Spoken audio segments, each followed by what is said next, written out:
One of my dreams is to do something crazy in my life. It's a very broad dream, but there's always so many opportunities to do new things, so how can I just have one single dream?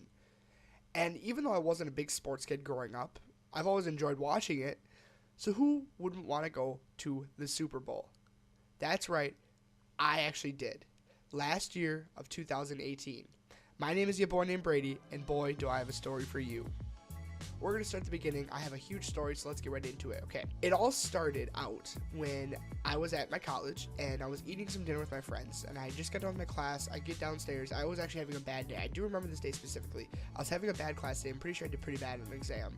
And I went down to the Union. That's where we ate our food.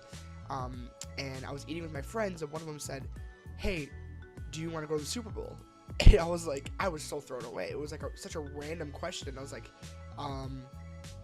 yes, is this a trick? Like, what do you mean, do I want to? I almost said no. Like, I jokingly was like, said yes, because I honestly thought it was a joke. I thought it was a joke. And this girl named Hannah, who I was eating with, she goes, "Seriously, my dad works for the security firm, and they are hired to be security guards at the Super Bowl, and they need people to work for them." And I was like, all right, so what's the catch? Do I need to pay? Like, how? I mean, I'm not a strong guy. Those were my first thoughts. I was like, I texted this guy. I was like, I'm gonna be honest with you, Ed. Ed was my boss, by the way. I don't think I'm strong enough to be a security guard. There gonna be any physical stuff. Like, I was worried because I'm not a guy that goes to the gym and lifts every day. I'm just a guy that plays video games. And they were like, no, you don't have to do that. There's not gonna be any, like, having to tackle people, any of that. Basically, you're there to keep an eye on everybody. There will be security guards nearby that you can report to if something serious happens, but they basically needed people to get people to walk through, had to check everybody out, make sure no guns, knives, or anything were allowed in. And I was like, yes, let's do this. So Hannah ended up giving me the contact information for the security firm that was going to be working there, and I ended up contacting them, and I said, hey, I would love to apply to be security guard. They sent me an application, and they were totally down to have me on board. They were basically taking anyone and everyone, which is pretty cool, and I was super excited to go. But to start out, I did have to go through a lot of training. So we had to take 8 to 10 hours of training, which felt like it took forever. And I'm not kidding you. I sat at my computer just grinding out this training, and it kept adding on and on. But I mean, it was well thought out though, the training, because we did have a lot of liability on our hands. We were making sure nobody was going to the Super Bowl, nobody was going into the pre-parties, nobody was going anywhere on the premise. So basically, our responsibility was to make sure that nobody could bring any illegal stuff into the area, like knives, guns, even things like cigarettes, bombs. Like, it was our job to make sure that everyone at the Super Bowl was safe and that nothing of that stuff was getting in there. So that was just the online training. They taught us all about that. Then we had to meet in person for another, I think it was like 6-hour training session in person. This is what I was getting really worried with, because I had a feeling that we were going to have to do physical training and all that such, and I didn't want to do that. But it wasn't anything like that. So we met with some people from Alabama that worked with the Super Bowl for many, many years. They worked at the security side of things, and they came down to train us. They taught us how to pick up people that seemed suspicious or what to do with that. They taught us what to do in a highly threatened situation, and they basically taught us how to react when something bad was happening and how to stop it. And so after, I think it was 16 hours total of training, which felt like forever, like I said, we end up actually passing the class. We ended up getting our credentials and the Minnesota security license, and we were good to go. We got our badges, everything. So it comes the day, February, I don't even remember what the day is, of the actual Super Bowl, and we had to get up at 3:30 a.m. because the bus left at 4 a.m. We had to be there by 11, and we're coming from Wisconsin, so it's a 3-4 hour drive.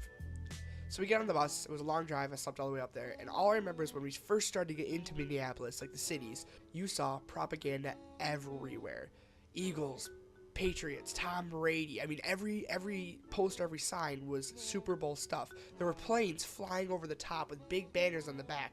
And the city was so crazy, and there were people everywhere wearing Super Bowl clothing. It was the coolest thing ever, and I wasn't even into the Super Bowl yet. I was just looking out the bus window, and it was cool just to see all of that. And this got me very excited to go to this. Now, keep in mind, going to this, I had no idea what I was getting myself into. I didn't know if I was going to be on the field. I didn't know if I was going to be in some backstage area. I didn't know if I was going to be in a dark hallway where nobody walked through, and I just had to make sure nobody went through. I didn't know where I was going to be put. We weren't told where we were going. We basically had to go in there open-minded, ready to work, not knowing what to do. So we get there, we get assigned our positions. I get assigned this catwalk that goes from a parking lot to the building. Now, we had to go to this pre-party. It was like a pre-NFL party where a lot of famous people were, a lot of rich people were, a lot of fancy people were, and there was also like the NFL Pro Shop, which was huge, and there was so many cool things. There was like a play area for kids. It had like a lot of cool like fun activities. It was huge. And this was not even like the main arena. This wasn't the US Bank Stadium. This was a different arena for fans to go before. It was called the NFL Experience. And I was put on a catwalk where everyone had to walk through to get to the NFL Experience. So basically it was my job to pat everybody down, bring them through the scanners to make sure they weren't bringing anything illegal in, and letting them through. I met a lot of fans. I met a lot of people that were like, disappointed in us because we wouldn't let them bring in things. This one guy had like cigars, like real Cuban cigars that were worth like hundreds of dollars. We had to make him throw them away. He ended up putting them under the table because he was going to get them on the way back because he didn't want to throw them away. But I'm like, sir, I can't let you bring those in. Like, some people thought they could bring in like matches. Some guy had a knife. Like, no, we weren't allowed any of that. But the coolest part of the people that are coming through, there were some pretty big people that came through my line. One of my favorite bands is Home Free. They're like an a cappella band. They're really good, and I've seen them multiple times, and I watched them walk through the front door. And when I saw them open that front door, my body just shut down. I'm like, no way. But the one thing they told us before we left was, you're gonna see famous people, and you have to react professionally. You cannot fangirl over these people. So when my favorite band came through, I had to sit there and act normal. On the inside of me was jumping with joy and screaming because, holy crap, there's Home Free. So they came through our scanners, and of course the scanners are going to freak out because they have so much metal on their clothing. So I had to pat them down, and I literally said, I'm so sorry I have to do this. You're my favorite band. Like, I kind of whispered it because I didn't want my manager to hear me, because like even if that could get me in trouble. But as I'm patting them down, I just say, I'm so sorry I have to pat you down. You're my favorite band. And then I pat them down and let them through. They laughed. They were so super cool about it. Super nice. Turns out they were actually performing, which I just found out. They told me that they were performing at the NFL Experience at like the main stage. So I was getting super excited because I wanted to go see them.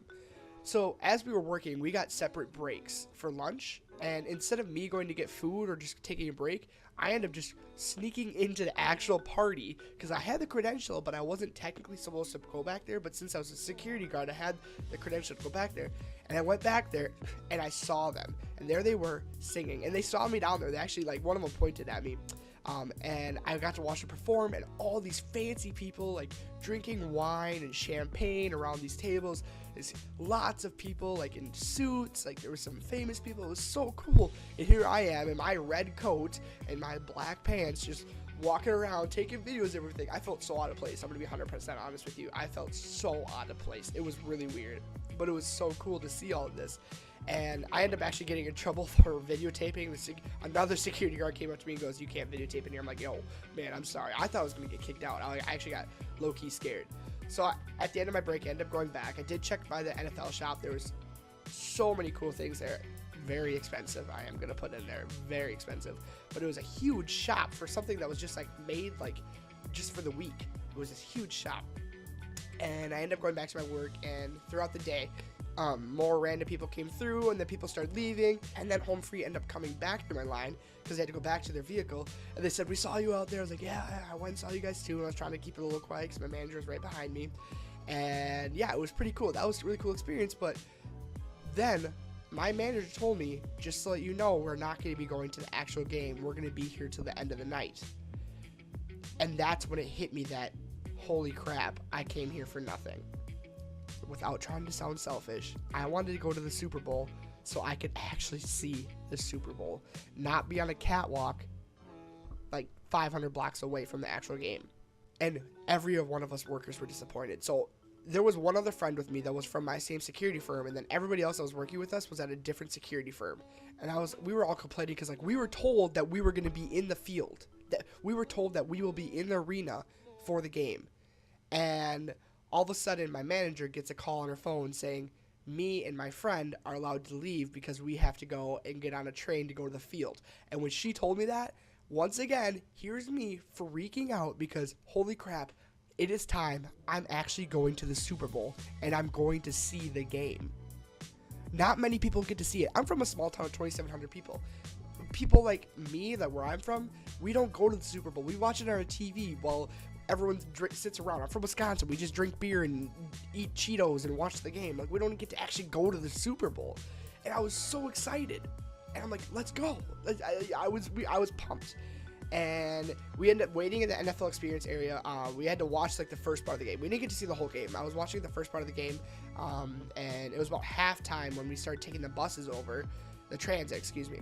And it was about halftime when we took the transit over to go to the field, and we had to wait forever in line to get over there. But you could hear, because at this point we're only like a block away from the arena, and you could hear the roars coming from this game, the crowd, and smoke everywhere from the Justin Timberlake halftime show. It was so amazing to like see all of this and experience it, and it was so surreal. And finally, it was time to go inside the arena. So we get into the arena, and they tell us, just to let you guys know, you're going to be right on the end zone, taking care of everyone, making sure no one jumps onto the field at the end of the game, and make sure no fans try to interact with people by jumping over the fence.